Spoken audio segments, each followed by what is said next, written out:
Hi, it's Kathy from Bishopstone Yarns, and I'd like to welcome everyone here to my podcast.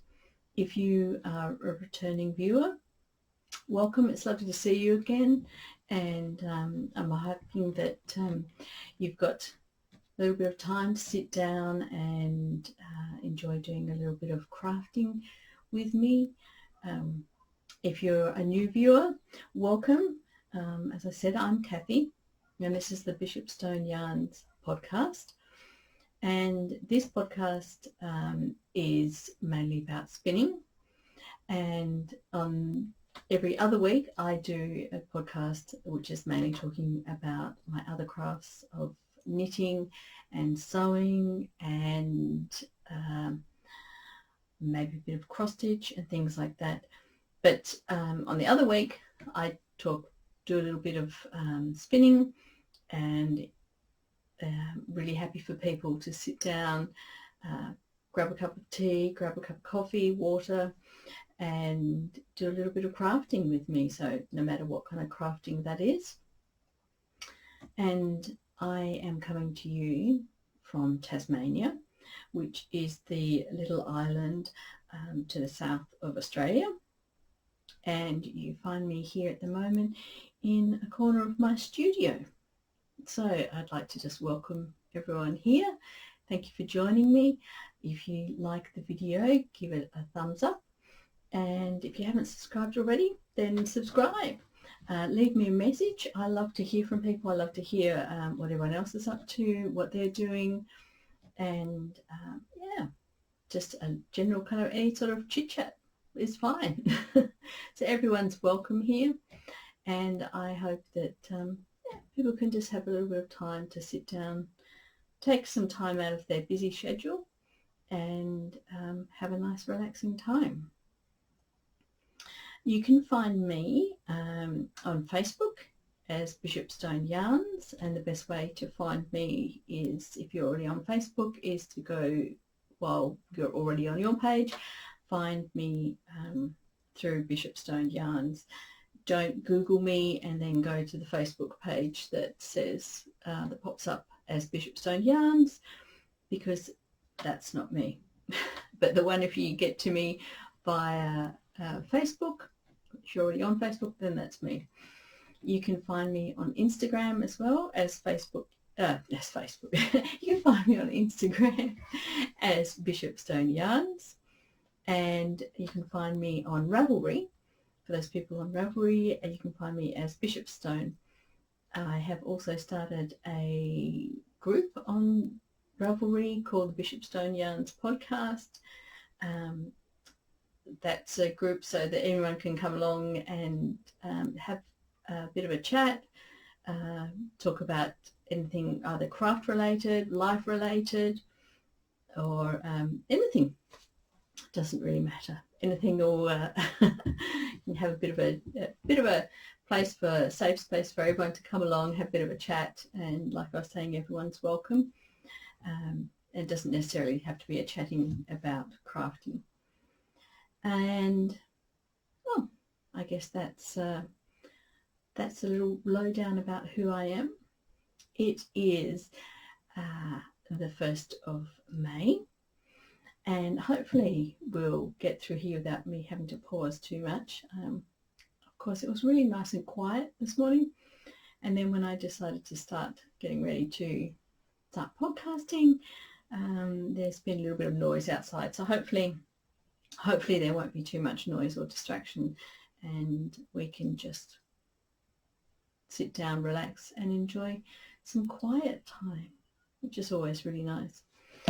So I guess we can start off by having a little look here at what I'm doing. Last time I was spinning, the last episode, I was spinning up this purple here, which is purple merino, Australian merino. And previously I had spun up this yarn here, which is 100% silk. And I was going to have a look around to see where, I'm not quite sure where I've put, but I have actually applied half of this bobbin with the alpaca, and I'll probably go and get that later to show you if I can remember where I've put it. Can't have been too far away. I just saw it a minute ago. Anyway, so today I thought I would ply the silk with the merino and using my Lazy Kate here, and today I thought I would apply it on my Hanson e-spinner. Now this e-spinner is one of the very early ones. This used to be my mother's, and she got this, I'm actually not quite sure how many years ago, but it was quite a long time ago. It was one of the first batch of e-spinners that came out. I think, if I remember the story correctly, the people who were making the e-spinners had come into Hobart on their yacht, and they were looking at making, or they had been on a yacht or something, and they were looking for a way to spin while being in a small space. So they had designed the Hanson spinner, and then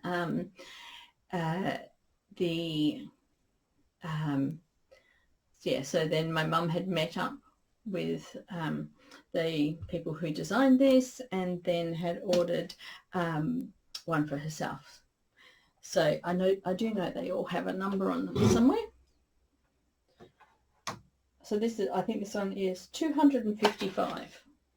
So yeah, fairly early on in their designing. So I'm not quite sure whether my mum had first met these people through the Hand Weaver Spinners and Dyers Guild, or whether or not they may have even been at Bothwell.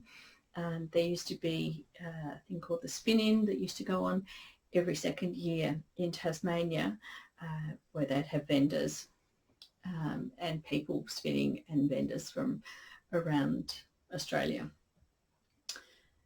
So either way, now that my mum is no longer with us, I now have her e-spinner.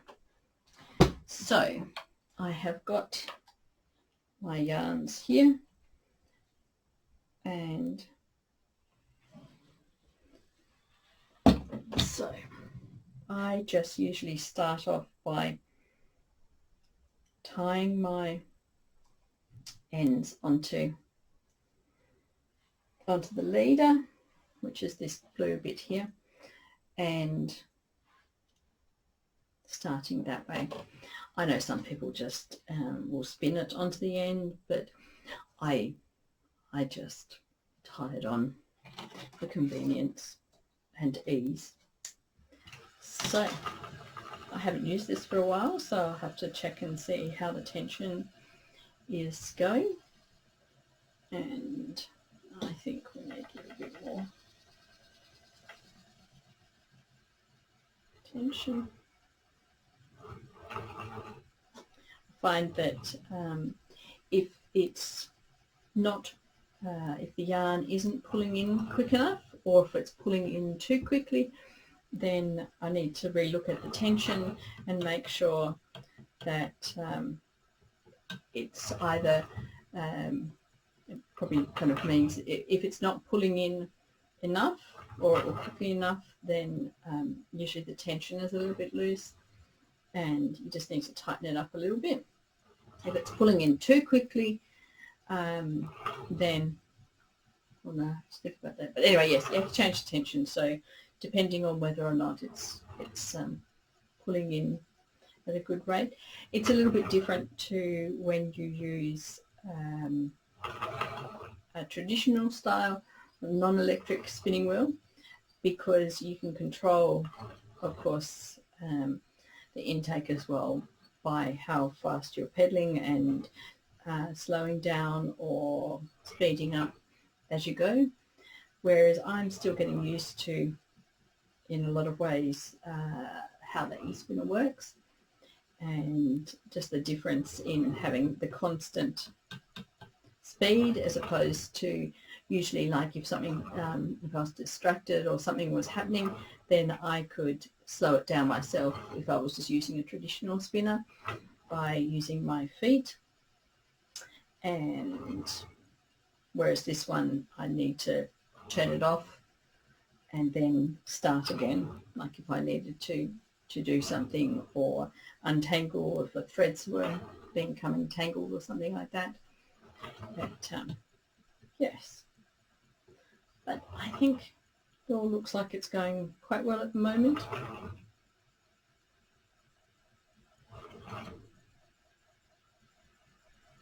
I can, maybe if I stop it, I can stop. And good test is always if you just hold it kind of at a bit of loose with a bit of a, I think you can see it there against my jumper, bit of a loop, and then see what the ply is looking like. I'm quite happy with that. So I think I'll just keep going as it is.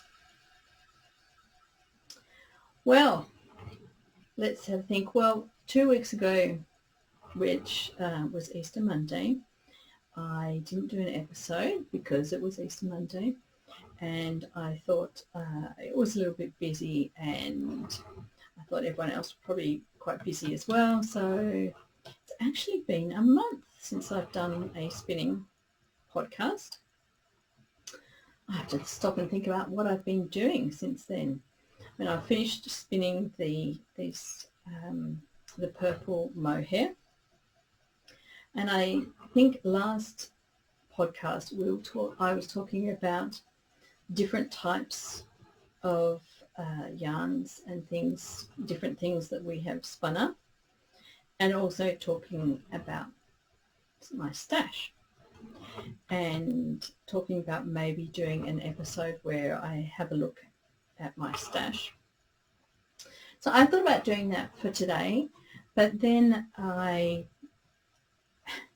thought it was maybe easier to break my stash down into smaller parts instead of looking at the entirety of my stash, which includes quite a few different fleeces, full fleeces, and then some rovings and some tops, and also some embellishments. So things like a little bit of Angelina. I found some other types of fibres, and that I thought instead I might just break it down into a smaller part in terms of looking at a couple of fleeces and what I'm going to do with those. Because on my knitting podcast I was talking about creating a make 9, so making a bit of a list of 9 things that I would like to probably get done by the end of the year, or at least start. Well, no, actually finish. 9 things that I'd like to finish before the end of the year. And one of the things on my list is to knit the Birkin sweater. And I thought that would be a really nice project to do in hand spun. And so I've been thinking about that. So I kind of thought, I'm not quite sure whether I would I get the spinning and the knitting done by the end of the year. Yeah, I could do, but I'd probably have to start spinning it now, thinking about it and spinning it now.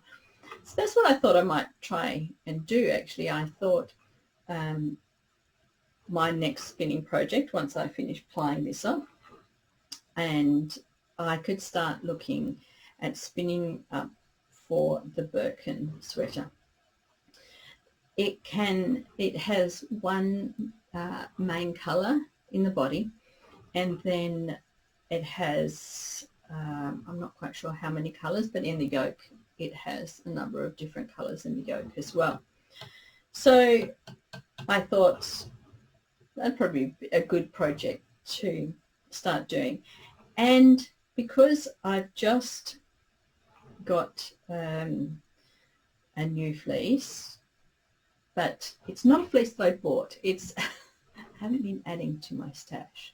So I this was an alpaca fleece, which was my mum's and had been sitting at my parents' house. And of course, my dad doesn't spin, so I mean, he doesn't want it. So I thought I could use kind of an alpaca wool mix to make the birkin. So make it very, very warm, but also quite light. And by putting the wool with it, it just gives it a little bit more structural integrity. Because alpaca, as much as I love alpaca, I'm not that keen about having a 100% alpaca jumper. And so I was thinking that, it could be really good to do a kind of, that could be my next project, would be the alpaca and wool spinning, which eventually then I can dye up and use for the birkin. I also came back with another brown fleece from my mum's. So the alpaca fleece is white, and I still remember when my mum got it, because we both went out to a lady who lives actually not too far away from where I am, and she has a flock of alpacas and also a flock of Moorit sheep. And so the lady is Josiane, and she has her sheep kind of flock is called Valda's Way, and that is because the Moorit sheep, originally there was a lady who had a farm on the east coast of Tasmania, and they were predominantly white sheep, and over the years she took some of the brown sheep and bred up the Moorit colour. So she was much more interested in the colour than the actual kind of gene line of the sheep. So she started doing this in a time frame when the white fleece was what everybody wanted, because commercially white is of course a lot easier to dye. It's just what was wanted. The brown and the darker coloured fleeces were seen as undesirable, so people used to try and breed them out and get rid of them out of their flocks. But the lady who did this, her name was Val, and she had bred up this lovely flock of Moorit sheep. And so the Hand Weavers, Spinners and Dyers Guild down here in Tasmania, they used to buy a lot of her fleeces. And my mum, being a person who actually loved wearing brown and kind of autumny colours, she had bought a number of Val's fleeces over the years. So that's why Josiane. So Josiane then, when Val died, the flock of Moorits were sold, and Josiane had bought some of these sheep and started and had them at her farm, and that's where the Valda's Way name had come from. Josiane had originally, well, she still has alpacas as well on her farm. So that's where the two fleeces probably came from. Well, I know the alpaca definitely came from Josiane's. I'm just presuming that the brown one probably did as well. I don't remember whether Mum had bought the brown fleece on the day that we went to Josiane's farm. And then, yes, so I was wondering whether or not, I haven't really decided what colourway I'm going to knit the birkin in. I have seen quite a few of it with a white jumper and then, the coloured yoke. But then I could kind of make a coloured, I mean, I do like the look of the Birkin with a white body and then the coloured yoke, but I'm just thinking about how practical. I mean, I do have a couple of white jumpers, but it's not something that I wear a lot of because I tend to get them dirty. So just trying to be practical, really, because I'm kind of hoping that the Birkin will be something that I wear quite a bit. And so I had originally been thinking maybe like a light blue or a light green, and then adding in some pinks and darker colours for the yoke kind of motif or the pattern in the yoke. And it's kind of a, well, to me it's kind of a spring summery type of yoke pattern in my mind. So I think that the brighter, you know, the pinks and the dark greens and that would look really nice in it. I might have to have a little look at the brown fleece and see whether or not it'll be too dark. If I dye that up like a light blue or a light green, whether or not having the brown as the base, of course, the colour is going to be a kind of like a deeper colour than if I was dyeing straight onto the white fleece. So I might have to do a little bit of a trial and do a bit of dyeing to see what colour it ends up with the brown base. I do have some white fleeces that came from my sheep, so I could use the white. But I will also, because these are all fleeces, I also need to start preparing the fleeces. So the project is going to take a little while. By the time I know definitely which the alpaca fleece that I'm going to use. By the time I decide whether I use a brown fleece or a white fleece, and then get round to preparing it and carding it, and hopefully the alpaca I won't really need to wash, and hopefully I'm hoping that I'll have a fleece that won't need to be washed either, that I can wash at the end and then dye it at the end as well. Because when it comes to dyeing fleeces or dyeing my yarn, I find that if I want a solid colour, it can be a lot easier just to, for me personally, to spin it up first and then dye it while it's in a skein. If I'm looking for something more variegated, or let's just say I wanted a purple, but I want the purple to have a bit of variegation, a bit of light and dark in it, then I would probably spin up the raw fleece, and then it's easier for me to get that kind of variegation, and then I would spin the variegation into the yarn instead of trying to add the variegation at the end while it was in the skein. I mean, there are lots of different ways to get different effects. And I think everyone does it their own way, which is great, because then we all end up with kind of different types of fleeces and different types of yarns and different colorways and things like that.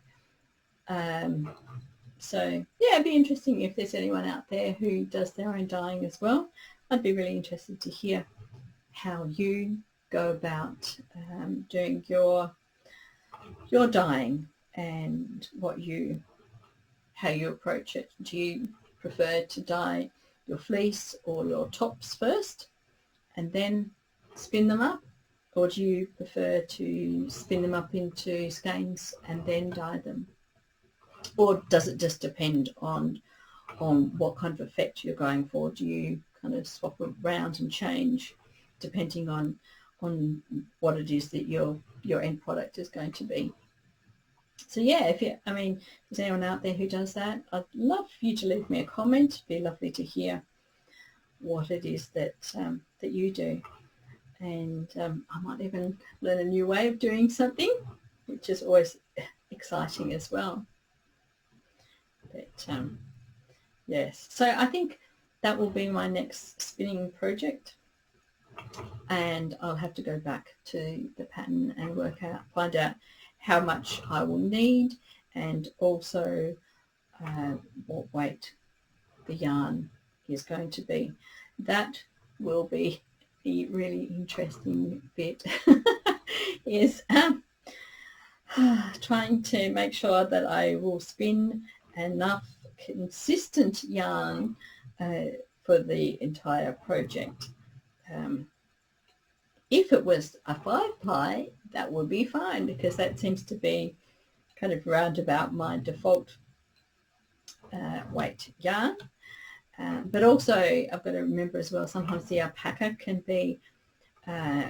bloom. Once you wash it, it can bloom up a little bit, and can make the yarn a little bit thicker than it looks once you've first spun it. Also, I guess I would have to decide whether I'm going to do a woolen or a worsted spin.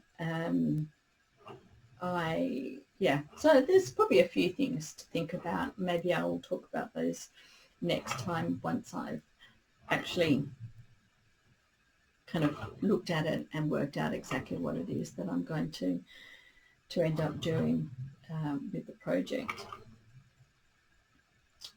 So yes, that's number one project, and also looking at a bit of my stash and getting through a bit of my stash. And as I said, I did not buy the fleece. I didn't add to my stash. I have enough fleeces at the moment to keep me going for a while, so I really don't need to buy any more fleeces.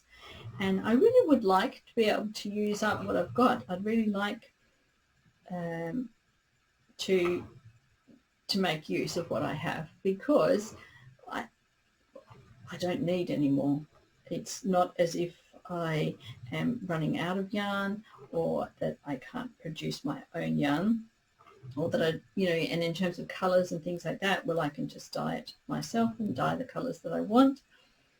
So and added to that as well is the fact that I don't have the space. I don't have the space for what I have at the moment, let alone anything else. And I do have some fleeces that are out in our shed, and I always worry about fleeces that I keep in the shed, because I always worry about mice or something getting into them. At our previous place, I've never ever had any problem with mice getting into anything. We didn't have a lot of mice, even though we lived in a rural setting. I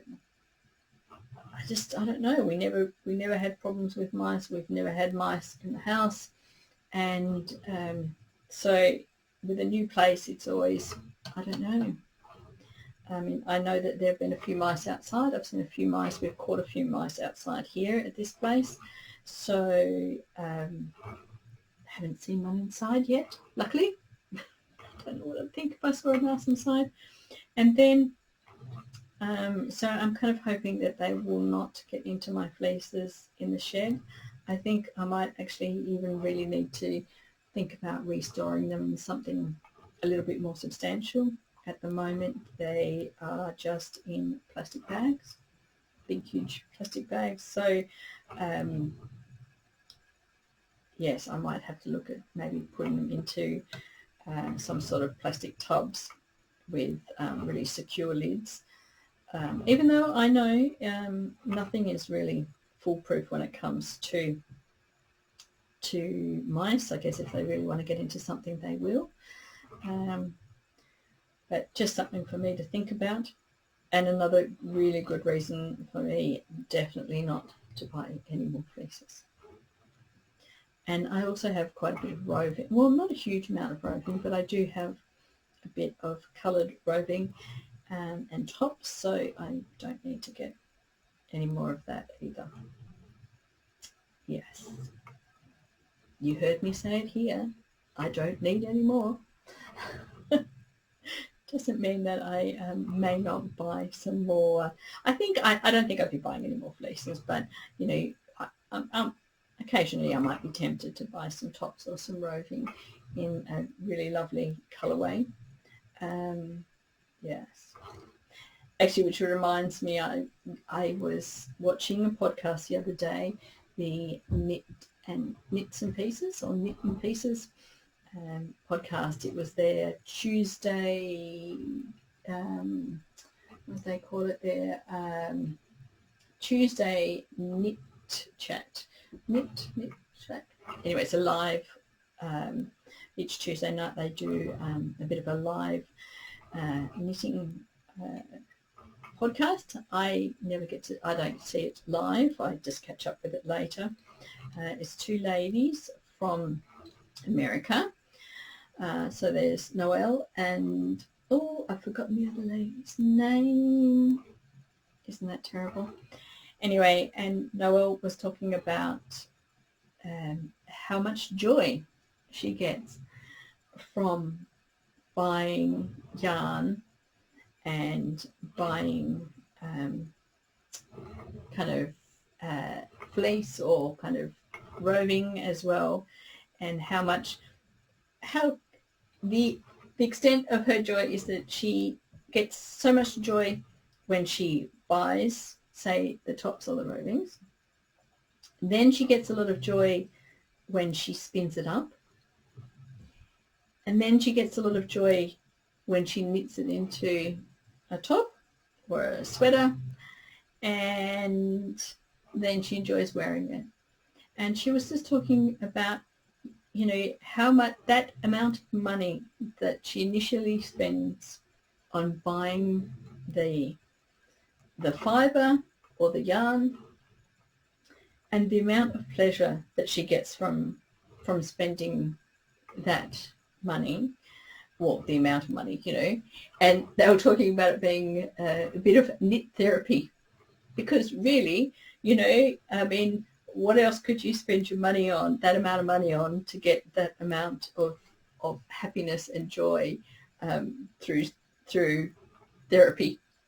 And I thought that was a really nice way of looking at it. I think a lot of us feel that way, that the kind of some other people who aren't crafters, who aren't knitters or spinners, might look at it and think, why would you spend that sort of money, or why would you pay that for a skein or for a ball of wool or a bit of fibre, and then you still have to go and knit it into a jumper? It's not even as if you've spent that money and you've already got the finished item. But it's the level of enjoyment, the joy that we get from buying it, from making it into something. And there is something really, really lovely. There's something really nice and relaxing and enjoyable about making something. And I guess there are so many things that you can make. It doesn't really matter what you make, what you enjoy making, where your level of skill or exactly what it is that you make isn't the point. It's the actual enjoyment that you get from making something, and then, you know, using it or displaying it and seeing it. So I thought it was a lovely discussion. I thought it was, you know, so true. And I mean, that's why we should feel good about what we're doing. And even though I know everyone is always saying, I'm not going to add to my stash, I don't need to add to my stash, and then they feel a bit like, oops, I went out and bought some more stuff. But if it makes us happy, and if it makes us feel good about ourselves and adds some enjoyment to our life, you know, within reason. I'm not talking about going out and spending all your food money on yarn, but I think that you know, you can't kind of ignore the fact that there's a reason why there are so many hobbies. I mean, why people enjoy doing things and making things is because it brings people a lot of pleasure, a lot of happiness, and, you know, hopefully most of the time we really enjoy what we're doing and what we're making. I know sometimes it can be a bit frustrating, especially if a pattern is difficult and a stitch is annoying us, or we're finding it tedious, or for a lot of people it's, you know, being stuck on Sleeve Island and they just can't wait to get to the end of the sleeves. That there are some projects that we start and we fall out of love with and we just put them away, sometimes for a very long time. I think I have a shawl that I started, I don't know, actually 10 years ago, which I've just put away in a bag and forgotten about. But it is on my list of make 9 things to finish this year. And it's a shawl made from 100% silk, and it's a very shiny, slippery sort of shawl. So maybe that was the reason. I don't know. It was very, oh no, I had only just started knitting lace. So I don't know why it kind of went in a bag and went in a corner, and I think it went into a cupboard. And then it's really easy once you put something away in a cupboard to forget about it, and then it's not until then you start going through everything that you're going to go, oh, look what I found here in this bag. Didn't realise I had that. And yes, so I think we're all we should be, remember how lucky we are in a lot of ways, that we have something that brings us joy and some happiness and something that we can share with others. I think that's part of it as well. That's why there's so many crafting, knitting and spinning podcasts out there, cross-stitch podcasts and sewing podcasts, because people just love to share as well. And I love to watch a lot of the podcasts because I love to hear what other people and see what other people are making. And I always find it quite inspiring, looking at what other people have made and how they've finished things, or how they've tackled a problem that might have been something that I've come across that I haven't really known how to move forward from. So yeah, I think we all have so much to share with each other that it's so nice that there's this big, huge community out there, a worldwide community, happy to share their knowledge and share what they've made and what they're making, and help us add to our list of things that we would also like to make. Yes. But anyway, I should get back to my project, and at least I've decided on my next spinning project. And the fact that it's also on my Make 9 list is even better, because then I'm slowly getting through some of my stash and some of my list, and then I don't know, I have to try and find some more storage space for some of the things that I've got here, and work out where I'm going to put everything. I don't think that, well, I had thought originally that I would be getting through my stash a bit quicker than I am, and therefore I would have a lot more space than I do have. But of course it hasn't happened quite as quickly as I thought, and even the things that I have made haven't actually made as much space as I had thought they would. So yeah, I have to rethink my whole storage, how I'm going to store all this stuff, and the best way of storing them. as you can see here next to me, I'll just have to turn this off so I can show you. As you can see here next to me, I've got a bit of a display over here of just a few of my hand spun yarns. And originally I had been thinking about maybe displaying those in some open boxes, some shelving with open boxes. I've got this wall over here behind me here, and I had thought maybe I could put some shelving up there and put these kind of on display so I could see them, and they would be out in open boxes. But the only problem with that is I'm a little concerned that I don't have moths here at the moment, and I hope not to have moths. But then I am a little concerned that if I leave everything out in the open, then there is the possibility that if a moth, if kind of clothing fabric moths kind of got into the house, there'd be nothing kind of really protecting the yarns that I've already made. And also there's also kind of worrying a little bit about if they're going to be up there for a while, you know, with dust and things like that. So in the past I have always had them in sealed containers and in plastic containers, and but the only problem with that is that then of course you can't really store the big plastic boxes up on a wall, and it's harder to see exactly what you have. So I'm not sure. I mean, I guess really, I mean, one of the best ways to do it would be a whole bunch of hooks up here like they do in the shops, and then I could hang my skeins from the hooks, and then they could be a lovely display at the same time as being able to see what I've got. But the same thing, they're still kind of out in the open.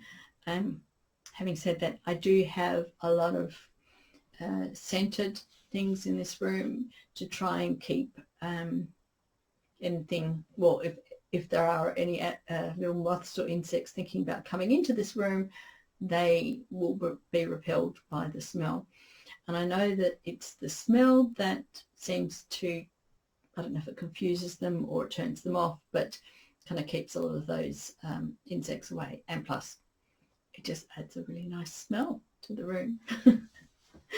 A lot better than the smell of mothballs, which I think we probably all remember that smell from our grandparents' era, and those clothes in the wardrobe with the mothballs in them. Even though I'm sure they work really, really well, that it's not a very pleasant kind of a smell. It's not really a smell that I would like to have through my yarns at all. And I guess the only other thing I was going to talk about was these bobbins. So this is a bobbin from my Major Craft. So this is the size that my singles have been spun on. And now that I'm spinning on the e-spinner, this is the size of the bobbin for the e-spinner. So you can probably see the difference. I could fit probably twice as much. So I'm kind of hoping that 2 full bobbins of, where are we?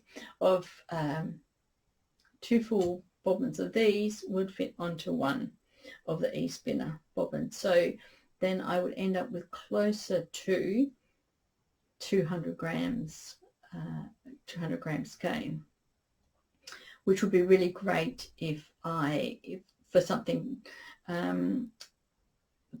like the lacy shawls, or something where you're doing a large section, large jumper section in one colour, like the Birkin, then I don't need to be adding the joining yarns and things like that, which would be really good. So just in comparison, the size and the amount that you can fit on the bobbins. Some of the older spinning wheels have quite small bobbins, and you can only fit a very small amount of yarn on them. Some of those bobbins may be because traditionally some of those spinning wheels may have been used, they may have spun a lot finer yarn, but still it means that when you ply it on those bobbins, you don't end up with a lot, unless it's a really, really fine yarn, like a lace weight yarn, you don't end up with a very big skein. So then you would be adding, you know, having to join your yarn quite a lot. Yeah, so it'll be interesting to see. I should be able to fit all of these 2 skeins onto that bobbin easily. And maybe if I just turn this around here, you can have a little bit of look of how much I've got. The e-spinner does have a free flowing hook here that moves by itself backwards and forwards to fill up. It's a bit hard to show you, but it does move backwards and forwards across the bobbin to fill it up evenly, unlike like a, you know, just a non-electric spinning wheel where you have to either move the yarn down the hooks, or you have a little squeezy thing that moves up and you have to manually move the yarn. So it kind of adds here, and then you move it to here, and then back through. Whereas so it's makes it a lot easier and a lot more seamless. You don't have to worry about stopping to move the yarn.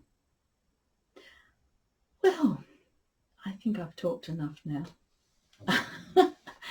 I'd like to say thank you very much for joining me, and yet again thank you for putting up with the glare on my glasses. I have so much trouble trying to find a space where I can